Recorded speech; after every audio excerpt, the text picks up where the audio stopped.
ఇవాళ ఏంట్రా అంటే స్పైడర్ మ్యాన్ మూవీకి అయితే వెళ్ళొచ్చా, మూవీ ఏంట్రా అసలు ఏంటి మ్యాటర్ అని మనం అనుకుంటే, ముఖ్యంగా నాకు ఫస్ట్ స్పైడర్ మ్యాన్ అంటే చిన్నప్పటి నుంచి చూసి, ఇప్పట్లో మనకి ఇవన్నీ తెలియవు, మార్వెలా స్టూడియో ఏంటి అవన్నీ మనకు తెలియదు, కానీ చిన్నప్పుడు అదొక ఎమోషన్ అనమాట. వెళ్ళి చూసి హ్యాపీగా ఎంజాయ్ చేసే వాళ్ళము. అయితే మన రోజులు పోయే కొద్దీ మనము పెరిగే కొద్దీ టెక్నాలజీ మారిపోయింది అండ్ వేరే వేరే సూపర్ హీరోస్ చాలా మంది వచ్చారు, కానీ మన ఫస్ట్ హీరో ఎవర్రా అంటే స్పైడర్ మ్యాన్. అలాగే హల్క్ కూడా.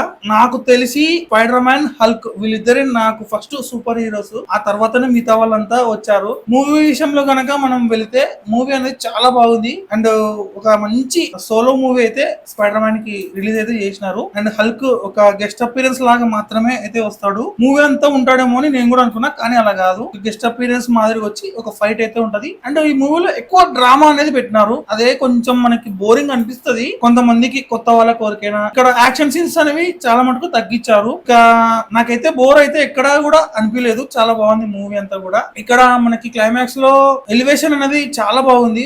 ఏంటంటే మేము ఇంతకు ముందు అనుకునే వాళ్ళము, ఏంట్రా ఎప్పుడు చూడు ఒక కృత్రిమ వెబ్ అయితే పెట్టుకుంటాడు కదా మన మూవీస్ లో, కింద ఇట్లా పెట్టుకొని జంప్ కావడం ఏంటి, ఫ్లై కావడం ఏంటి అనేది చాలా సార్లు నేను అనుకున్నా, నాకు చాలా మంది కూడా చెప్పారు. సో వీళ్ళు మార్వెల్ వాళ్ళు అలా స్టోరీస్ అనేవి రాస్తూ ఉన్నారు. కాకపోతే ఇక్కడ ఒక చిన్న ఎలివేషన్ అండ్ ఎవల్యూషన్ లాగా అయితే చేసినారు. ఏంట్రా అంటే ఇప్పుడు తన ఇంటర్నల్ గా తన బాడీలో నుంచే వస్తుంది అనమాట. సో అలా నేచురల్ గా వచ్చేదానికి, అలా ఒరిజినల్ గా వచ్చేదానికి పవర్ అనేది ఎలా ఉంటది అని అయితే ఎక్సలెంట్ గా అయితే చూపించినాడు. సో ఇక మీద ఫర్దర్ మూవీస్ లో ఇక ఈ వెబ్స్ అనేవి పెట్టుకోడు, తనలో నుంచే వస్తుంది అనమాట. ఆ నేచురల్ పవర్ ఎలా ఉంటుంది అని ఒక మంచి మంచి షార్ట్స్ అయితే దీనిలో చూపించారు. ఎక్సలెంట్, భలే ఉంది. గూస్ బంప్ మూమెంట్స్ అయితే ఇలా ఒక 2-3 మంచి సీన్స్ అయితే ఉన్నాయి. 3D లో వెళ్ళాను, నాకు అంతగా 3D ఎఫెక్ట్స్ అయితే అనిపించలేదు. 3D లోనా 2D లోనా అనేది మీ ఇష్టం. తెలుగు డబ్బింగ్ వర్షన్ అయితే ఎక్సలెంట్ ఉంది.